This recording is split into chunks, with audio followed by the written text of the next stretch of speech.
Good morning or afternoon, and welcome to panel 3 of day 2 of Streaming Media Connect number 5. This is our 5th virtual event, and I know we're all eager to get back together in person, but this has been a great way to keep the conversation going while we cannot meet. Hopefully we'll all be meeting soon. We are planning for Streaming Media West in Huntington Beach in the first week of November, and so we hope to see as many of you there as possible. Steve Nathans-Kelly, our producer, just popped the link to Streaming Media West in the chat. You can check out the program, which is online, and we'll be adding speakers to that momentarily. I'd like to thank the sponsor for all of Streaming Media Connect, and that's Limelight Networks. Limelight Networks has sponsored a number of our virtual events, and we appreciate their support. And as always, we've had a day and a half so far. We've got another day and a half to come of conversations covering all manner of streaming technologies, business strategies, and content. A couple of program notes. If you do have questions for our panelists, we ask you to put them in the Q&A tab rather than the chat. That just makes it a little easier for us to keep track of them. If live captions are displaying on your screen and you want to turn them off, you can go to the bottom of your screen and click on the live transcript button, and it should say hide or disable live captions or live transcript. Finally, we do have a $50 Amazon gift card up for grabs. We'll pick a name of one of the attendees at random at the end of the panel, so you do need to be present to win. I think that covers most of the housekeeping. Before we introduce today's panel, I'd like to thank the sponsor of this panel, and that is Zype. Stephen Tripsas from Zype will be joining this discussion on improving your OTT workflow. That's about enough for me, and so I'm going to pass the mic over to our moderator, a regular fixture at our streaming media events, Nadine Krefetz. Nadine, how are you? Good. I've never been called a fixture before, though. Well, there's a first time for everything. Excellent, excellent. And I like the light fixtures in the background. I try, you know. All right. You know, I'm really happy to moderate this panel. I think it's a very interesting conversation we're going to have. And let's pull up everybody so we can start this. Tom Hurlbutt from Crunchyroll. There you go. And let's see, we've got Tony Stott from Head of Streaming Performance at Sky, and Arthur Cuyugan from ViacomCBS Paramount Pictures, as well as Stephen Tripsas from Zype. Come on down. Excellent. Cool. So thank you all for joining us. And we had some very interesting conversations when we started planning this. But the first thing I think we'll do is get people to introduce their services. And that way we'll have a little bit of a background as to what they are in case people are not familiar. I'm going to hit up Tom first. Tom, can you give us a little rundown on what your service is? Sure. So Crunchyroll is a global anime brand that focuses on Japanese animation and spreading that across the world. In addition to focusing on streaming services themselves, we also have branched out to other aspects of anime lifestyles, whether that be merchandising, whether that be games, whether that be manga, to allow our very passionate fans to be able to connect over the content that they love. Okay, very cool. Arthur, how about we'll put you on next? Sure. Obviously part of ViacomCBS Paramount Pictures. I'm more on the studio side, but obviously we've got our direct-to-consumer offerings such as Paramount Plus and BET, MTV, and other products out there as well. Showtime is also part of the family. Okay, very cool. Tony, you're from Sky. Tell us about that. What you're hi offering. Everyone. I'm Tony Stott. I work for Sky, a branch of Comcast. We are a European broadcaster. We've got satellite and pure play OTT services. So all the OTT stuff is under the Now brand or Ticket if you're in Germany. But yeah, we distribute out to a lot of places. Yeah, and my part is in the streaming quality. So I look at viewing experience and responsible for KPIs and encoding profiles. Okay, very cool. And Stephen, you are at Zype. So give us a little bit of background as to what you do. Sure. Or so what Zype does. Sure. So I am Stephen Tripsas. I'm the principal product architect at Zype. And Zype is a SaaS platform that provides digital infrastructure for video, and we help our clients build awesome video products. Zype has a homegrown CMS, and we have a CRM, providing our clients the ability to do subscriptions and TVOD and all that. We also have a standalone live platform and a standalone playout platform. So we help our clients take their content, send it to the world, as well as syndicate it with third parties. Okay. Now, actually, so Tony brought up something in our planning call that I think you definitely, Stephen, I mean, you likely deal with, as well as, in fact, everybody else on the panel. But Tony, we've got the word Viewanomics. So why don't you give us an explanation as to what term that is and when you made it up?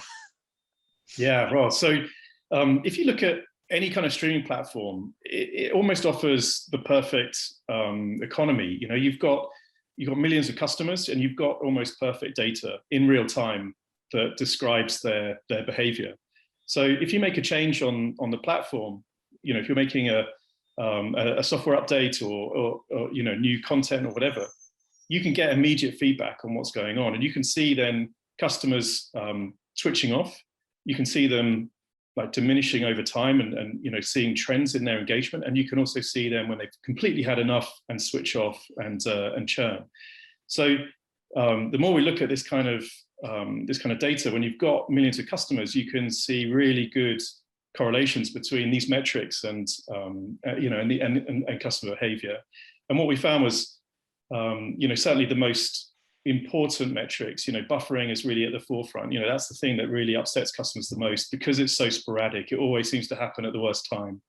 And you know, what we saw was, for every extra percent of buffering that the customer receives, their propensity to churn increases by 8 percentage points. So it's huge. Similarly, on you know, kind of next up is kind of bit rate as a proxy for picture quality, and we can see again in the kind of stats that we can see, for every megabit a customer receives, their propensity to churn decreases by 2.5 percentage points. So all these metrics, you know, there's startup time and stream reliability, but all of these have impacts on customer behavior. Really small deltas, you know, you've got big impact. And Okay. that helps us drive then roadmaps and business decisions, prioritizing, you know, issues and you know, roadmaps going forward. So yeah, so I think it's you know, it's really helped Sky, and we're basing a lot of our decisions now on Viewanomics. Very cool. Now we're going to get into it more in a little bit, but I'm going to start off first by asking Arthur, because Arthur, you're responsible for content coming in, aren't you, Arthur? Yeah, so I'm part of the group that does handle on the studio side the content ingest from our productions. Okay.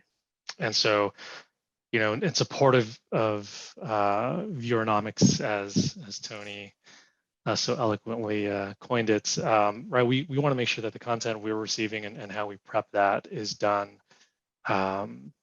efficiently and at the highest quality. So, you know, we start early up front determining what's the local languages we need. And so there's a whole localization process so that we can start prepping those assets to get localized so that they're ready once they hit the platforms.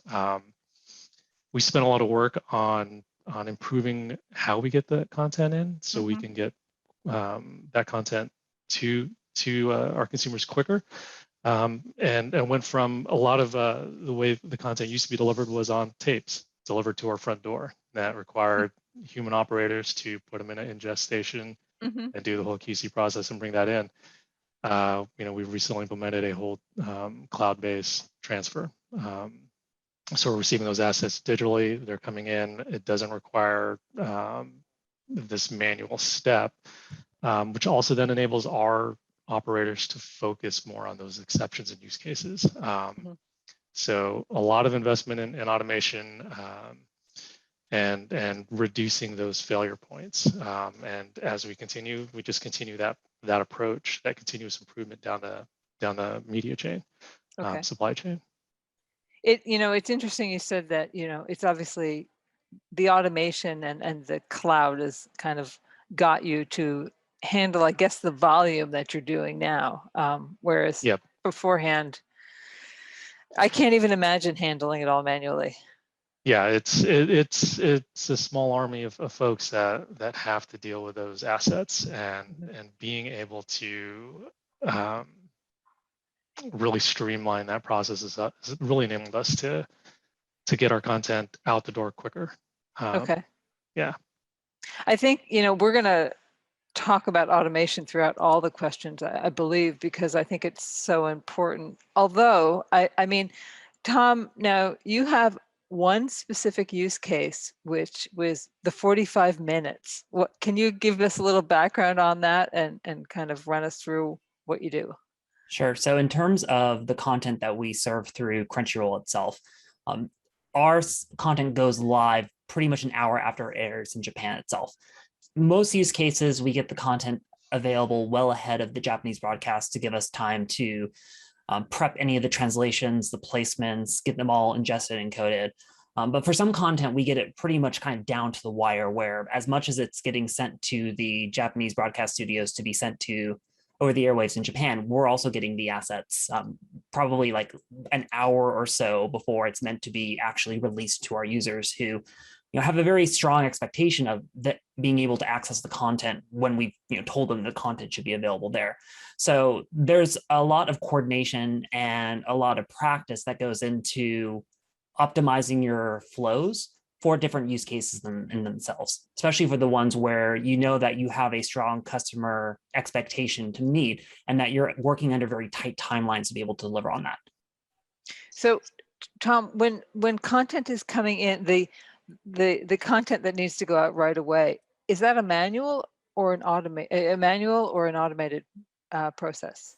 It's a mixture of both, because there's still manual steps required to actually be able to get the content out to the translators for the purposes of being able to translate and localize the content for each of the languages. And we support up to 10 different languages globally.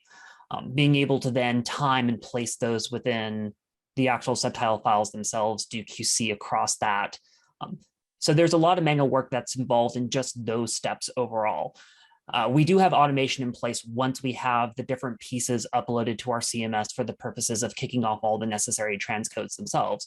But again, because of how close to the wire some of this work is coming, that there's a lot of attention that does get paid to make sure that if there are hiccups along the way, they're properly identified and triaged as quickly as possible. Okay, I can see that. Do you have hiccups often, or is it generally something that's kind of, fixed in place and you're just sitting there watching it to make sure it works?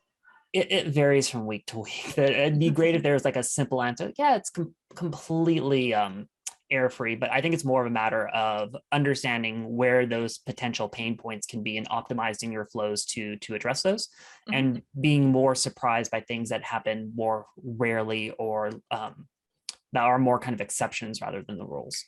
Okay. All right. Now, actually, Stephen, is everything, do your customers really do the same type of thing in terms of a combination of manual and automated, or, what's kind of your take? Because you're working with a lot of different services.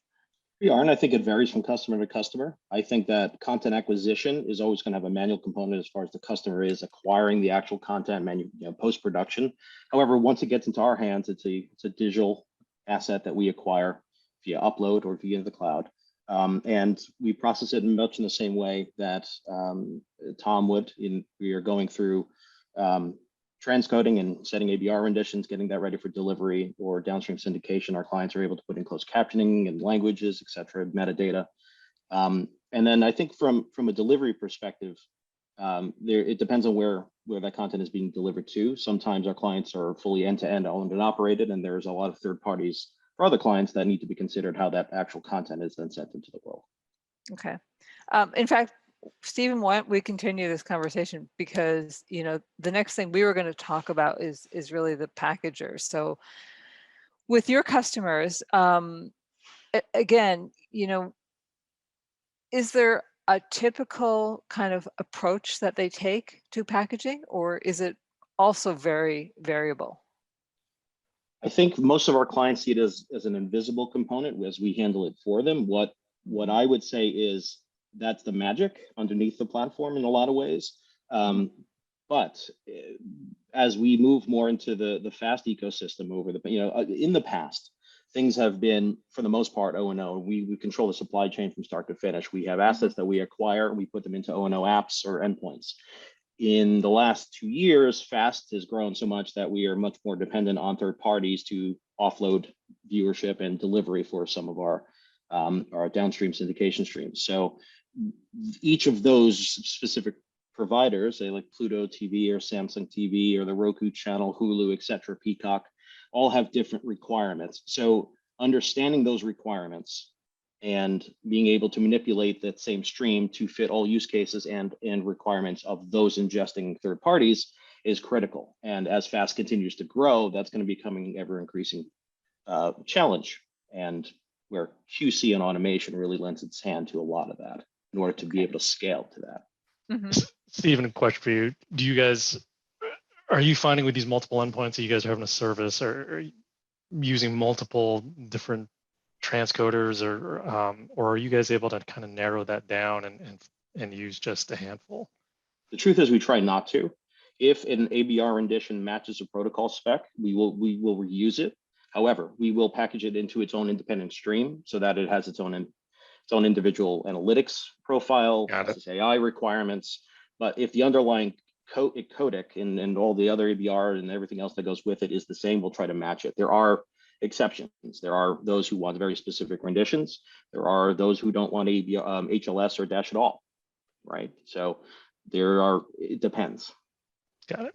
Okay. In fact, I was going to really focus on Tony, and I also thought maybe Arthur wants to talk on this too, but I'll go Tony and then we'll pop back to Arthur. So Tony, what about you and kind of, your approach to packaging? Yeah, well, I mean, Sky's really automated. Obviously, there's always going to be a manual component, I think, like the others have said. I think from my side, looking at the quality, how does that impact the customer?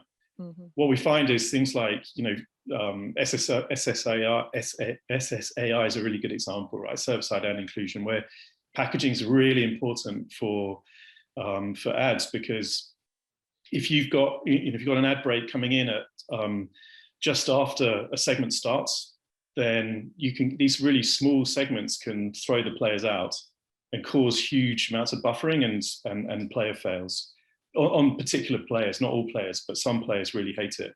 So changing the way that you're packaging and making sure your segments are coming in, at good intervals around the ad break is a really good way of bringing down the impact that ads have on quality experience. So what I mean is, if you've got, rather than have like a long set, normal size segment and then a very short segment, you modulate and you have two intermediary size segments just before the ad break, just after the ad break, and get around these short segments, have a huge impact on quality.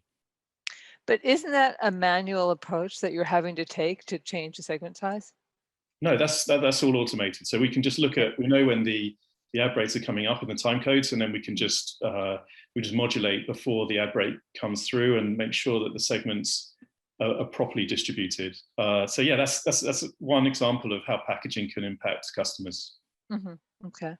Now, I'm sure that, I can't even guess how many environments you guys are all kind of supporting. I'm sure the number is quite large, and I won't even ask any of you to put your finger on it unless you know a number off the top of your head that you want to share. But when I think about the amount of specs, I guess, that you're hitting now, Arthur, you're sending content to a lot of places, aren't you? So yeah. What are you doing? How are you tracking it? How is it? Is this something that you guys built yourself? Yeah. Our asset management system is built in-house. We have a media operations team that handles all the transcode and package for all our endpoints, right? So although Paramount Plus is part of the family, they're technically an endpoint, they're a customer in a sense. So they are a profile, and they may have multiple profiles. So of the 300 or 400 licensees worldwide we distribute to, we do 99% of that from the studio lot. Right. Those actually, we have probably maybe 1,500 profiles because they require multiple versions of those assets, or they requested. So automation is key for us. Automation is huge in order to get shorter time turnaround times. Again, help the customer, help our clients get content to market faster, especially in today's world of day and date releases and PVOD windows and whatnot. It's really shortening that window, being able to turn content around. You know, so earlier we were talking about QA, and I think one of the things that I think of when I'm thinking about QA is automation. But, you know, all of you have said it's a manual process. What, you know, Tom, what happens with you guys when you're checking on the quality of the content that comes in from either from, you know, you've got people sending you content from the broadcast environment, and also don't you have other OTT services giving you content as well? In terms of the content that is, I would say, most interesting is going to be the ones that are delivered to us from the actual broadcasters in Japan themselves. And that I would say that a lot of the kind of manual work is more done to, you know, make sure that, especially when you're dealing with things like subtitling and timings of the subtitles, that is rock solid. Given that for a lot of the audience that we distribute content to, that's its key accessibility feature of consuming the content itself. I think both Tony and Arthur brought up good points in terms of even ad placements themselves and figuring out the right time to place those, how to place those in a way that makes sense to the user, so that from a packaging perspective, especially for the streams that we do support SSAI with, that the user has a very kind of like seamless experience where we can time the ad breaks with the actual natural ad breaks that happen with the content itself, versus getting like halfway through in a very important emotional scene and then just, you know, slamming on the brakes and just throwing some ads in there, which, you know, can definitely interrupt the user experience. So with Tom, with your content, do you get ad breaks that were set by the Japanese market on the content, or how does it work? Are you putting your own Scuddy markers in? So for content that we do get some from partners, sometimes they will provide us the ad breaks, in which we would honor. Sometimes we just get the file itself, but because it was broadcast over Japanese airways and has natural ad breaks included within it, they're pretty easy for us to spot and just naturally slip in where an ad break should occur for the user. Okay. All right. No, that sounds good. Now, Stephen, you must see everything. I mean, in terms of how people are putting ads in, and, you know, what it is that they've got their system so that it's an automated delivery. You know, what's the most common thing you're kind of looking at? It varies, but I think a lot of it has to do what the client's what the client is actually doing in the industry, whether it's a VOD service or a live service, or they actually have a stitched together. So most commonly, if you have a large video library assets, you are importing them via API or MRSS, and the ad timings come with it. The content is known and those breaks are known. For playout, for example, however, our clients schedule them kind of on the fly, or they have preset VOD assets that then they cut in ad timings for. What we'll do is we'll insert Scuddy 35 markers and then tones for HLS on their behalf at the points at which they need to be inserted. And then for downstream, if it's coming from a third party, coming from a third party, we'll just honor what is being passed. So there's many different ways to cut that based on the use case of the client. Okay. And what you're seeing more with FAST, though, is that you must have more people who are kind of focusing on the ad environment. You are? We are indeed. Okay. Yeah, right. So our SSA, our server-side insertion, at least for FAST, has grown up quite a bit over the last 2 years. It's probably one of the most, I would say it is the most dominant ad serving capabilities we have today in terms of sheer volume.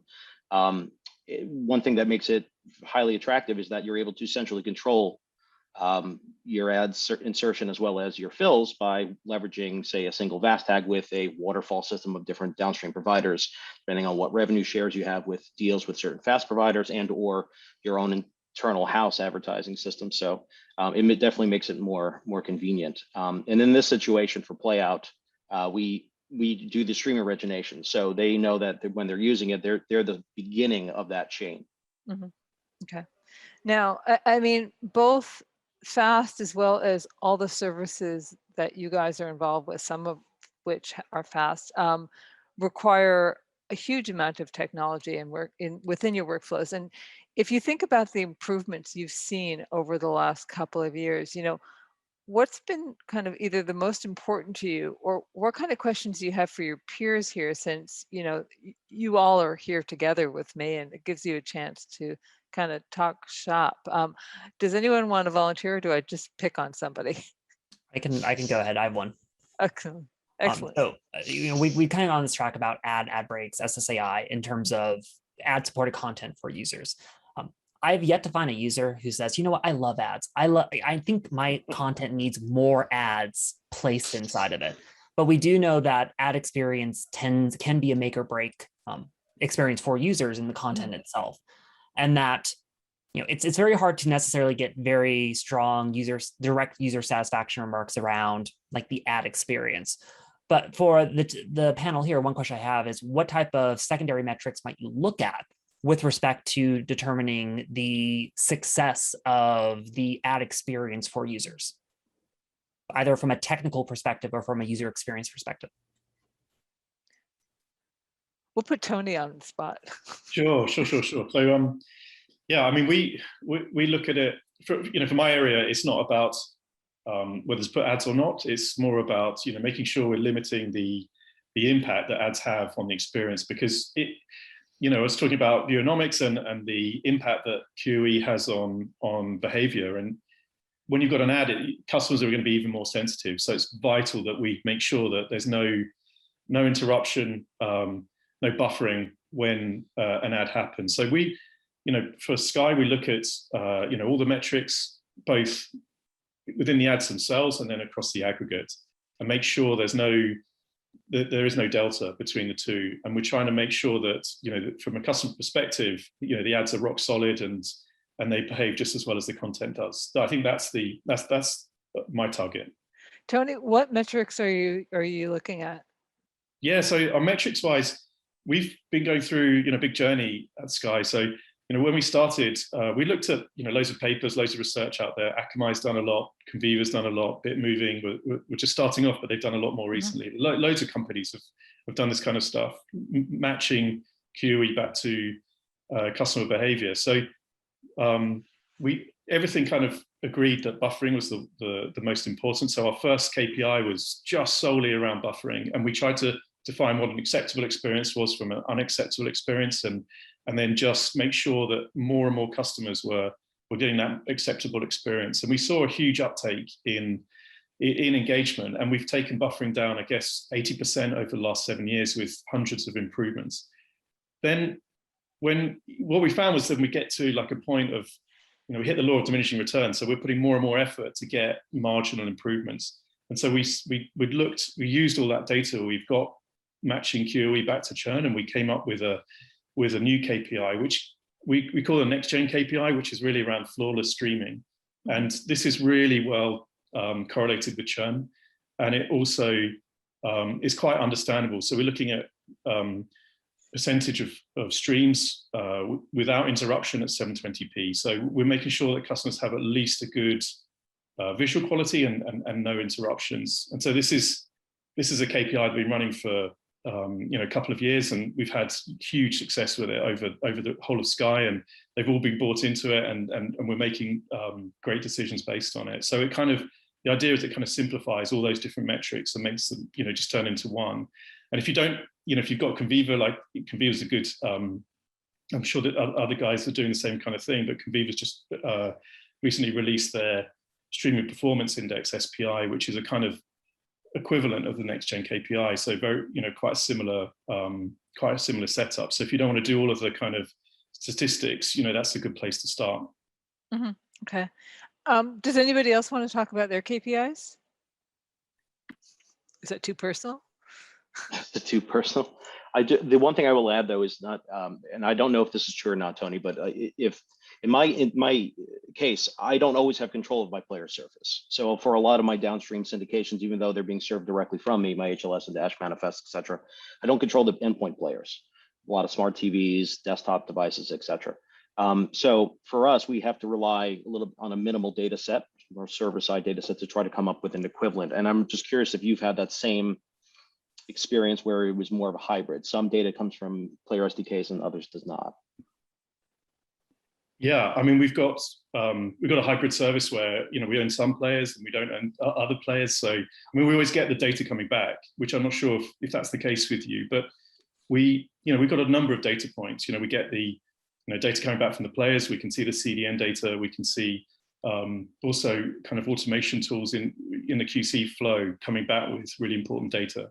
So we've got a number of places where we can validate things. But I think that point is really key about making sure that even if you can't control all the levers, you're never going to. You know, you've got the last mile at the end of the day for the customer. So you're never going to be in control of everything. But how do you lower the propensity to have an artifact? And a lot of that is in the VOD workflow. So things like offering a wide breadth of bit rates in the ABR ladder, or making sure that the data rate within the encode doesn't introduce too much variance, that the player's ABR algorithm gets upset and creates buffering and stalls, or goes into a VPF, a playback fail. So there's things that we can do at all areas, and I think the hard part is bringing that all together in a kind of semblance, so that the player guys understand the problems with the encoding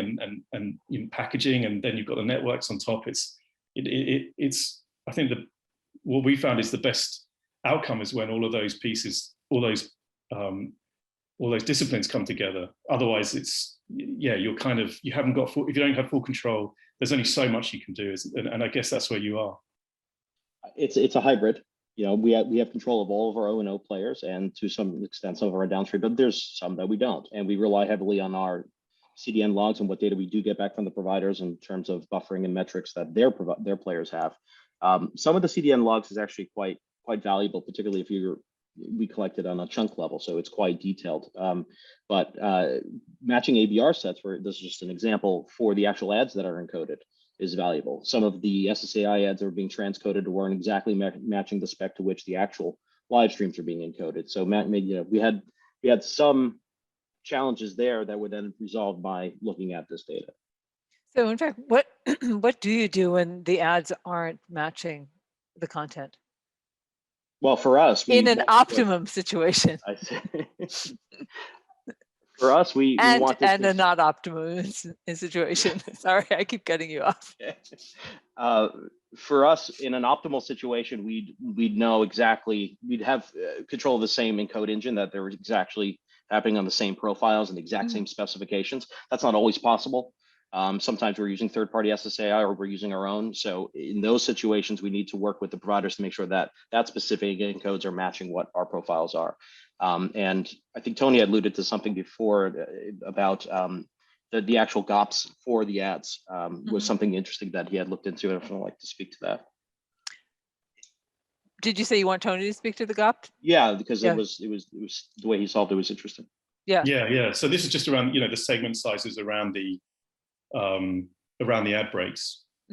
I kind of talked about it a little bit earlier. I mean, another good one for packaging would be, we see quite a lot of packaging going out with quite wasteful, null padding is a good example. Not so much on the VOD side, but normally on the linear side. So getting rid of null padding so that you can bring down the data rates, or moving out of TS and moving into fragmented. I don't know what null padding is. Just explain it to me.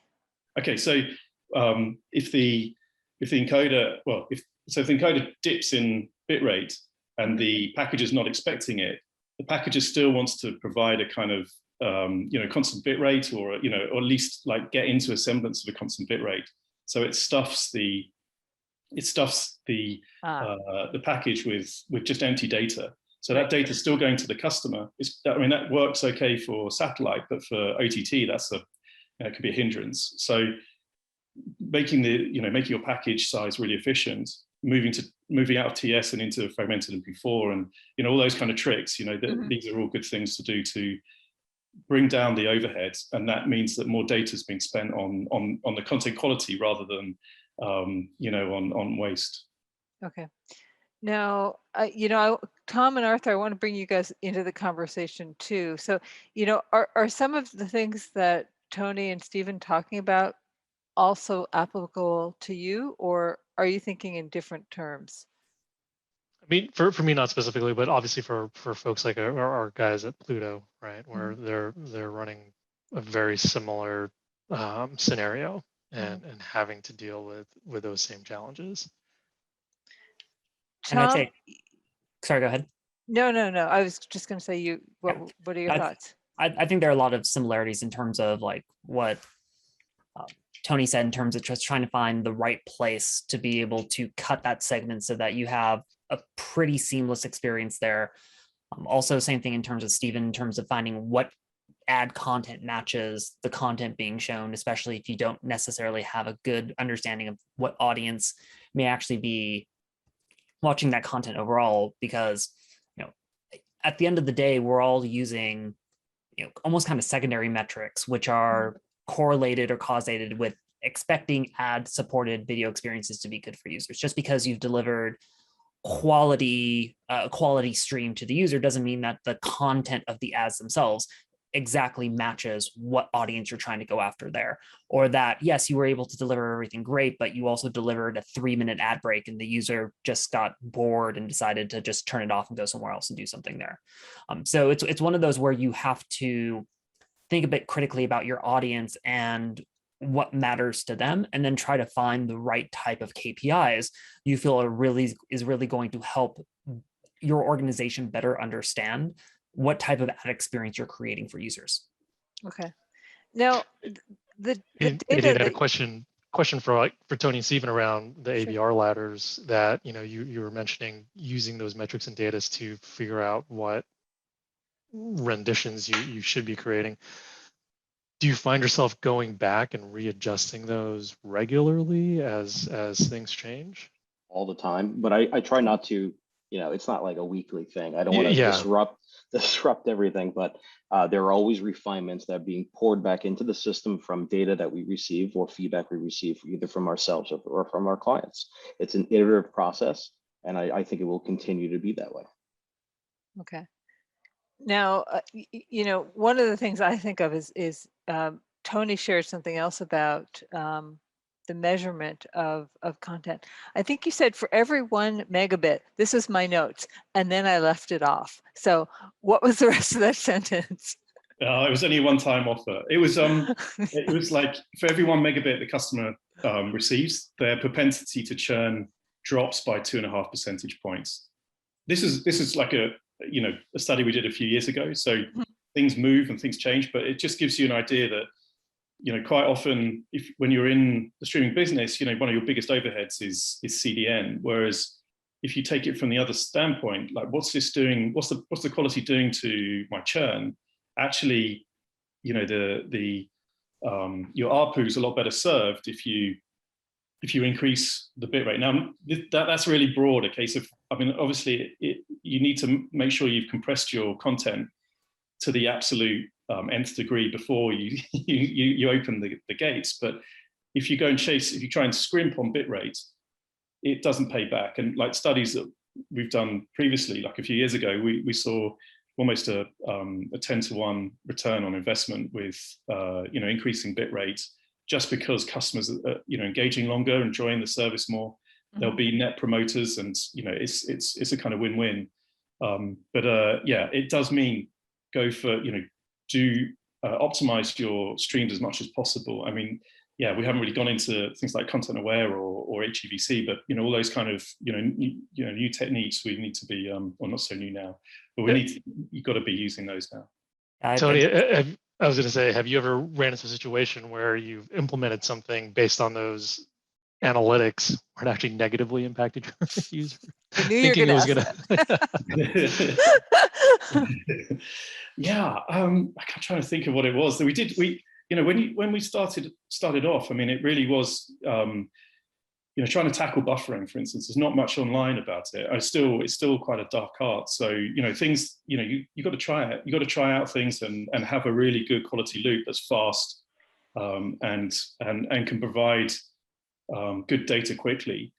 One thing that we've been doing to try and optimize this, because it does take a long time to get good data, and it's expensive. You can be talking months to get reliable data, because your variance in the data week on week, day on day, month on month, you know, if you've got a different content prop, or you know, it's a different season, it's Christmas or whatever, you know, that changes the demographics. It'll change your stats, and it can throw your results out. So we tried to kind of turn it more into a science, and put in kind of playback automation tools. So these are tools where we can throw different scenarios at our estate and get quick feedback. So we can do this. We do lots of tests really fast and come up with kind of almost brute force it.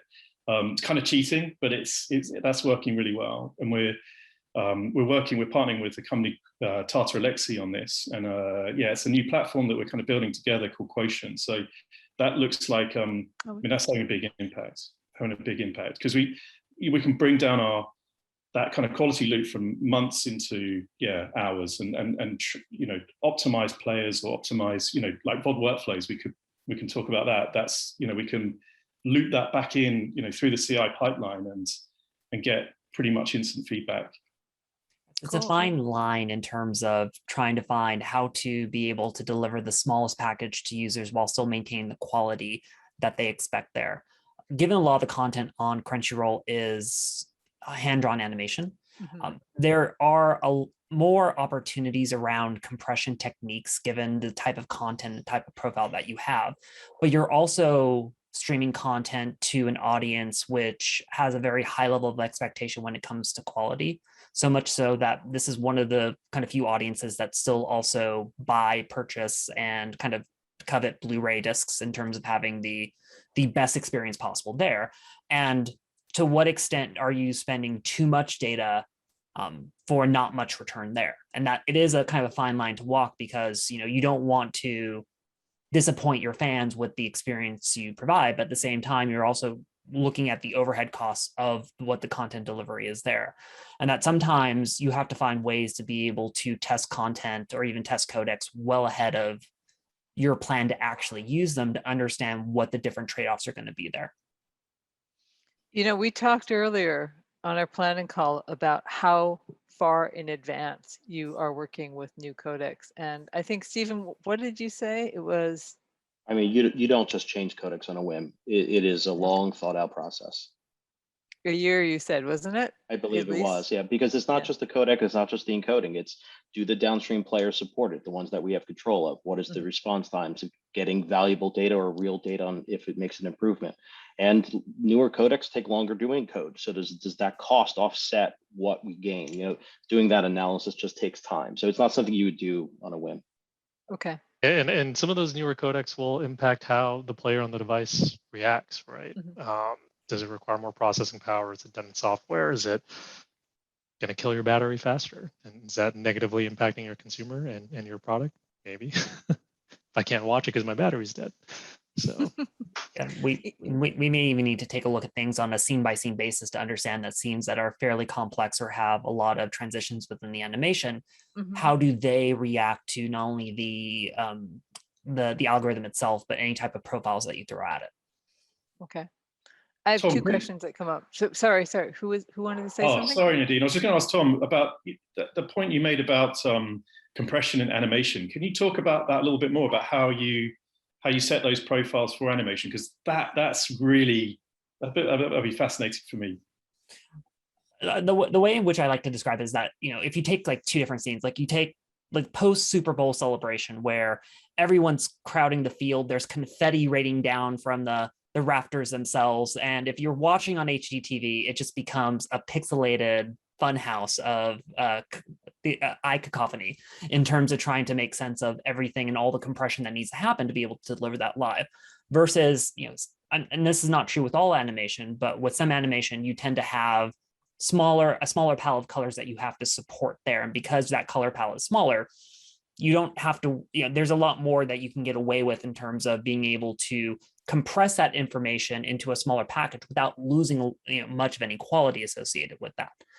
So that's kind of like where animation does have some benefits over live action and the type of color palette that you have to support. But I think that's also a oversimplification of the process, where there is definitely animation that we have available on the service, which is fairly complex, which can be very, have fast-paced changing associated with it, that if you are too naive with how you go with the specific profile, you may end up doing too much artifacting or too much compression with those scenes that, especially given that they tend to be fight scenes or dramatic scenes, that kind of lessens the overall impact and importance of those pivotal scenes in themselves. So again, that goes back to the whole, like, it's a fine line in terms of really understanding how a particular profile and how a particular codec is going to affect your end result. Okay. In fact, that part of the question I was thinking about was to ask you guys to share if anybody wanted to share their encoding ladders.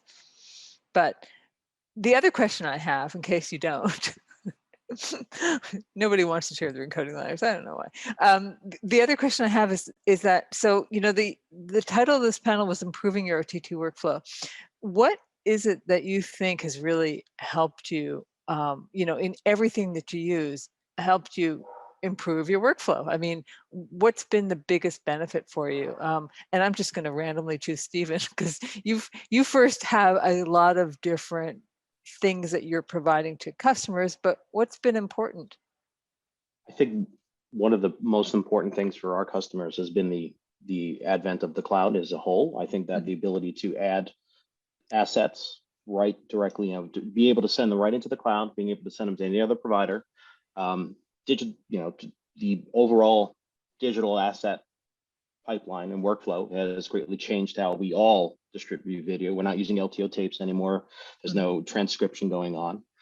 Secondly, I think that the rest of the industry has also gotten on the ball with cloud and over the top kind of orchestration, so that requirements to third parties as well as manufacturers and device makers and players have all kind of synchronized. So as a whole, we are able to then all interconnect a lot easier than we were 5, 10, 15 years ago. And that's two of that has all helped to accelerate the industry as a whole. If we bring it back to maybe the last year or two, Tom or Tony or even Arthur, what are some of the things that you think about that right now, like you're seeing have impacted you? And I choose if nobody answers. Arthur, you go for it if you want.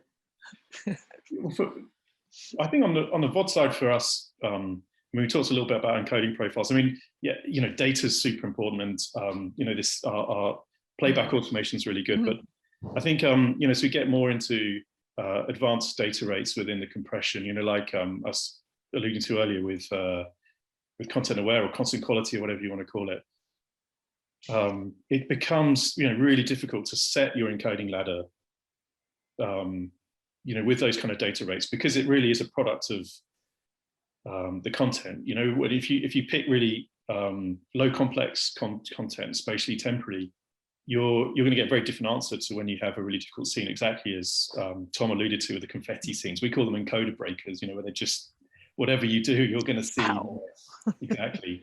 So I think, the whole kind of movement in objective quality and going from subjective quality into objective, that's been a massive change. Talking about things like VMAF or SimWave or SwissQual, there's a whole bunch of objective tools now which make the whole process of determining quality much more easy and into an automated process, right? And I think that's so important as we go into more advanced compression, because you can then spend longer, looking at across a wider distribution of content and create your encoding ladder in a lot more scientific, objective way, rather than just gut feel and and some guys in a dark room at some point. It needs to this is where it's all moved. I think that's been a huge change and a huge benefit for customers, and it's helped us also move ahead with new codecs and new ideas. So yeah, I think that's a huge benefit. Okay. Now, Tom and Arthur, is there a different thing you want to focus on? Because when people say me too, it's like, as much as I know you think that, but is there something else in addition, if you like what Tony was speaking about? Yeah. Yeah, go ahead, Tom. So I think, it's going to vary based off of your stage of a life cycle of a company in of itself. And I think that at least kind of short term, what we're looking at it from a Crunchyroll perspective is just the optimization on delivery, especially given the exponential growth that we've had as a company Mhm. itself, where, when I joined, there were questions around whether we could even get to 1 million subscribers, and now we've blown past that and Mhm. just have more and more users, which on one hand is a great problem to have. On the other hand, it is a problem to have and that you need to address there. And so, to what extent do you focus on ensuring that, what we've alluded to earlier, how do you make sure that you're meeting those expectations and baseline of a global audience that will tend to consume content at a specific time in of itself? That we've seen that our users tend to consume content sometimes minutes after the content has launched in of itself. And so, ensuring that the content is not only available, but available in a scalable way to Mhm. ensure that if you want to watch it, whether it's 1 minute, 1 hour, 1 week after it's made available on the service, that you're going to have the type of experience that you would expect to have, which is I can go load the app, hit play, and watch the content. Okay. What are, Tom, in order to kind of be prepared and to meet those customer expectations, what are you doing? I mean, I guess if scale is affected how you deliver, what's been the more important thing that, has helped you get to scale? I would say it's focus on the right time to scale and understanding how scaling happens across the board there. I know that a lot of the talk has been focused on the actual ingestion and content distribution side. Since I come from the applications and content experience side, I also have to take into consideration that there are steps before the user even watches the video, whether it's being able to access the service, log into the service, find their Mhm. content watch list, be able Okay. to load the content itself, Mhm. and understanding that your needs are going to ebb and flow over time, where maybe a Tuesday morning tends to be fairly light versus a Saturday evening when everyone has free time to want to be able to watch content there, and figuring out how to appropriately provide enough scalability and redundancy into your systems to be able to provide that. So it's not only just CDN availability for the content itself. It's not just making sure that everything gets ingested and is available for streaming the moment the content goes live, but that you're ready for whether it be a trickle or tsunami coming in terms of users just wanting to watch the content at that given moment. Okay. So we've talked about, the digital delivery. We talked about the QoE and being able to kind of measure things. We've talked about scale and delivery. Arthur, is there anything else that you want to kind of throw at us that is something that you think about kind of from your perspective, or have we kind of covered the things that you guys think are really helping you kind of deliver a better workflow? I think the only thing is right is dedicating the work and the effort to continuously improve. It's Mhm. easy to go down the path of I've got to get this implemented and set and not go back and say, did we actually do that the right way due Okay. to whatever conditions, right? I think we're fortunate we do take time to look at that long-term vision, long-term plan, what technologies are coming out there, how do we use the cloud to enable our workflows or improve them, and not just jump into it because, hey, that's the cool thing everyone else is doing, so let's put stuff in the cloud. Well, what does that actually mean? And being thoughtful of how we approach all of these workflow changes. Okay. Now, here's something, a question that came to my mind, which is, if for all of you, what do you think is the most common question you field from your colleagues? And that kind of focuses on a technical issue, because that's something that likely other people are having as well. And so since nobody's been prepped for this, I'll just pick on Tony first. Sure. So my common kind of question is, we can see a change in a KPI. Is this actually customer impacting? Because the data is so sensitive.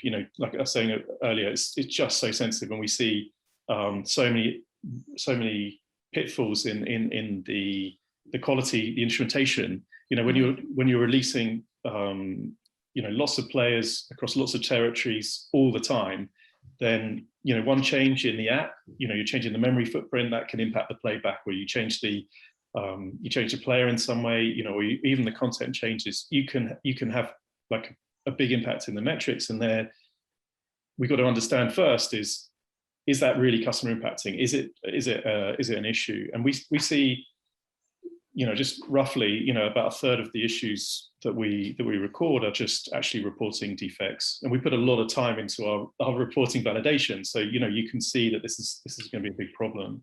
Mm-hmm. And if you don't put time into, like, this is where we're really going back to playback testing. If you don't put time into that stage, you've got that trade-off between spending longer delivering good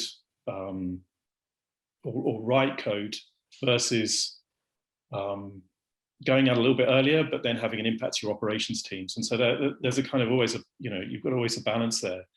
But yeah, having good data is so important, especially as we get small better quality. One buffering event it suddenly crops up, and people want to know answers. So I think it's I would say data quality. Okay. All right. So we got data quality from Tony. Arthur, what comes into your... We had questions about being able to scale and ensure that we can deliver. We may get media orders that come out of nowhere that we've got to deliver 30 titles in different formats and flavors to a particular customer, and mm-hmm. and can we scale? Can we deliver that in a short turnaround time? And so that's something that we're constantly working on and looking at. And again, going back and looking, how do we leverage the cloud? We're heavily on-prem right now, because we can service, or we support so many different types of transcoders and specifications, since we're delivering globally to hundreds of customers. So that's one of the key things that we continuously look to improve. Okay. All right. So we've got data, we've got scale. Tom, what's coming into your kind of email or Slack, whatever? To kind of build off of Tony's statement, there's data quality, which is important, but there's also data awareness. You know what you know, but you also maybe don't know what you don't know. And mm-hmm. sometimes it's easy for us to focus on or to derive our KPIs from things which are easily measurable, because I don't have to put any work into it. I can either build that easily or have a third party provide that. And we can just use that to be able to determine success there without really understanding, to Tony's point, how does this really affect the experience as a whole? How do we want to actually measure that experience? What is data that we need to have that we don't have, and that we either need to find ways to measure or measure indirectly to be able to determine that? So as much as it is understanding what data I want to measure or can measure today, it's also being able to understand, well, what data can I not measure, and how do I then work within my organization to figure out how we can get at that better understanding to be able to really answer the key questions that we have as an organization. All right, we got one last person, and that's Stephen, and that will wrap up our session. So Stephen, is there anything that you want to share that comes from, comes your way from your customers? I think that with the advent of COVID, we see a lot more of traditional in-office or in-studio work being done in the cloud post-production as well. So I think mm-hmm. that a lot of what my customers are asking for now is automation. And how do I make things easier? Not from a delivery or an encoding perspective, but from an application perspective. How do I make building and distributing video easier? And because they want to focus on creating content. They want to focus on actually building the stuff that we all watch. So I think a lot more automation, a lot more introduction of maybe ML or AI strategies for, say, play out automatic programming or content or how content actually is syndicated. A lot more just simplifying workflows for our clients so that they could spend more time doing their stuff. Okay. All right. We're out of time. Sorry. I have no ability to wrap this up except for say thank you for joining us. And until we meet again. Yeah, that was terrific. Wonderful job. Thanks, everyone. Thanks to all of our audience. And speaking of the audience, we do have the winner of the Amazon gift card, and that is Stephen P. Crump. Stephen, you should watch your email for information about that. I'd like to thank especially Zype and Stephen Tripsas for sponsoring this session, and also thank Limelight Networks for sponsoring all of Streaming Media Connect. That wraps up this one. We'll be back in just under a half an hour with a series of tech talks from NetInt, New Tech, and one more who is escaping me now, and I will remember it. Of course, it's Signient. We'll see you in about 30 minutes. Thanks. Bye. Thanks.